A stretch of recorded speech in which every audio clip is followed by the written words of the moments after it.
USA $36 trillion के debt पर है, but to home?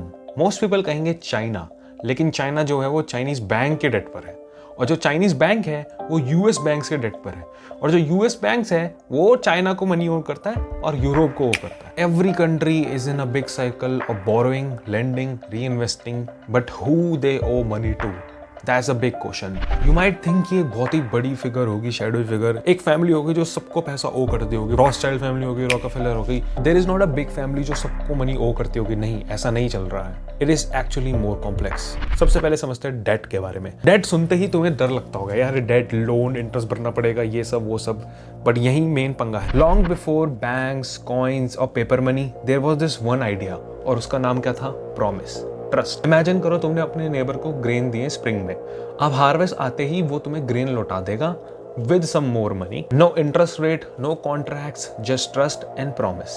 Over time debt become a big thing. Kings wanted castles, empires को ships चाहिए थे, लेकिन कोई भी सिंगल लेडर इस प्रॉब्लम को सॉल्व नहीं कर सकता। इसलिए आया 1600। Kings Charles the second, Dutch के अगेंस्ट वॉर होने वाली थी और इंग्लैंड की ट्रेजरी एम्प्टी थी। नोबल्स उसे पैसे दे नहीं सकते थे, तो उसने क्या करा? उसने पब्लिक से पैसा लेना शुरू कर दिया, और पब्लिक को क्या मिला? एक piece of paper and interest. That is called as bond. वहां से सारी कहानी शुरू हुई बॉन्ड की। It was really simple but it changed everything. By the time of 1900 bond become very popular. World war 1, world war 2 में भी bonds ने बहुत मदद करी। 1994 US Bretton Woods agreement. Currency were tied to dollar, dollar were tied to gold, gold were tied to economy. लेकिन एक दिक्कत थी कि गोल्ड लिमिटेड है। 1971 प्रेसिडेंट निक्सन ने गोल्ड को यूएस से डिसलिंक कर दिया, और जो यूएस की करेंसी है अब वो फिएट करेंसी बन चुकी है, यानी अब गवर्नमेंट खुद ब खुद पैसे बना सकती है जितने चाहे। अब 1980 से डेट बहुत ज्यादा बढ़ने लग गई, और ओवर टाइम लोगों को डेट का फायदा समझ में आने लग गया, और उससे कंट्रीज डेवलप होने लग गई, उससे हमारा जियोपॉलिटिकल रिलेशन अच्छा हो गया, और उससे हम प्रॉमिस भी रख सकते हैं। और उसका रिजल्ट क्या हुआ कि डेट बहुत बहुत ज्यादा बढ़ गया है। पूरी दुनिया में 30 ट्रिलियन से ज्यादा डेट हो चुका है। अब तुम इसे ऐसे समझो, a stack of $1 billion bill will be equal to a 30-story building, which is equals to 100 meters tall.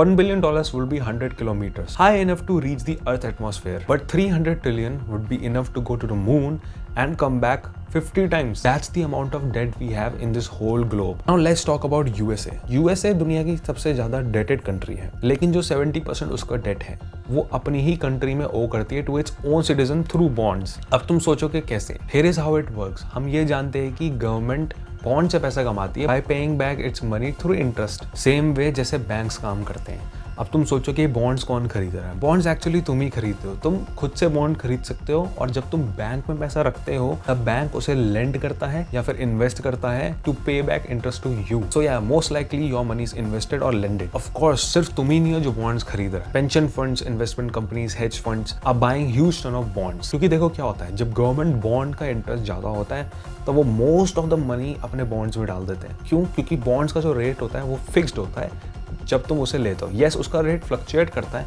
लेकिन अगर तुमने समझ लो 8 के इंटरेस्ट पे लिया तो वो 8 का ही रहेगा, भले ही इंटरेस्ट नीचे चले जाए, तुम्हारा नहीं जाएगा। It's like a never ending loop. तुमने गवर्नमेंट से पैसा खरीदा, उसी पैसे से उसने तुम्हारा इंटरेस्ट भी दे दिया, और यही सेम लूप एग्जिस्ट करता है कंट्रीज के बीच में। इसलिए जो यूएस का 30% डेट है वो फॉरेन में इन्वेस्टेड है। तो अगर किसी कंट्री के पास डेट आती है, वो डेट लेती है, उससे बड़े बड़े प्रोजेक्ट्स बनाती है, और उससे इकोनॉमी में ग्रोथ आती है। ओवरऑल उस कंट्री को भी फायदा होता है, उस कंट्री को भी फायदा होता है जिससे उसने इंटरेस्ट लिया। क्या ये डेट हमारे लिए बुरी है या हमेशा लेते रहनी चाहिए? इसका सिंपल एग्जाम्पल है इंडिया। इंडिया का फॉरेक्स रिजर्व उसकी टोटल डेट से ज्यादा है, तो हमारे डेट कहीं ना कहीं कंट्री की ग्रोथ में काम आ सकती है, बड़े बड़े इंस्टीट्यूट डेवलप करने में काम आ सकती है। और इन द अदर हैंड अगर कोई बड़ी कंट्री, फॉर एग्जांपल पाकिस्तान और श्रीलंका, उनके पास अगर ज़्यादा डेट होगी, उनका डूबना निश्चिंत है। So who they actually owe money?